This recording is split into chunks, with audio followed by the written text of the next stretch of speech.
Well, Paul, excellent the debate between you and the former mayor. And I thought for sure that you'd get into things that you had taken him on at the city council over, though. Well, no, but you took him on, so I didn't have to. And by the way, I feel like I was watching a game of Texas Hold'em where Bill White's all in just because he thinks he's running against Rick Perry and not Kay Bailey Hutchinson. So do you think for absolute certain that he saw polls along with Kay Bailey Hutchinson and said Rick Perry is in good shape to win this primary? There's no question. Okay, and that's why he's now running for governor. That's why he's running for governor, because he wouldn't run against Kay Bailey in the Senate race if she was there when she declined to resign and ran for governor, and now she's behind in the polls.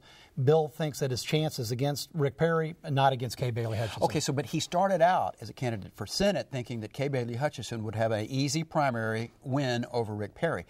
He now knows that he's committed to running perhaps against Miss Hutchison if she prevails in the primary. Does he see her as weakened in some sense that he's not worried about that? Well, I think so, too, because one of the questions I asked about was whether or not he agreed with Senator Hutchinson's stand on Texas, and he does.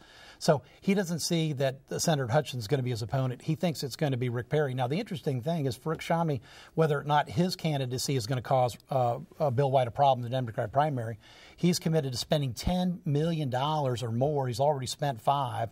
So that's actually going to be the first test of Bill White's leadership in the Democratic Party. Yeah, I think he'll pass that one pretty easily. But my worry about Bill White's the test that I'm worried about is what will he do in November? Will he run as someone who's never heard of the Democratic Party in the United States, led by Barack Obama? Well, he's clearly going to try to do that, and also he's going to try to say that there's nothing wrong with the city of Houston finances when Anise Parker and the opponents are going to be saying that there are hundreds of millions of dollars of problems or billions in the pension Good job, case. by the way. Good job. No, good job for you.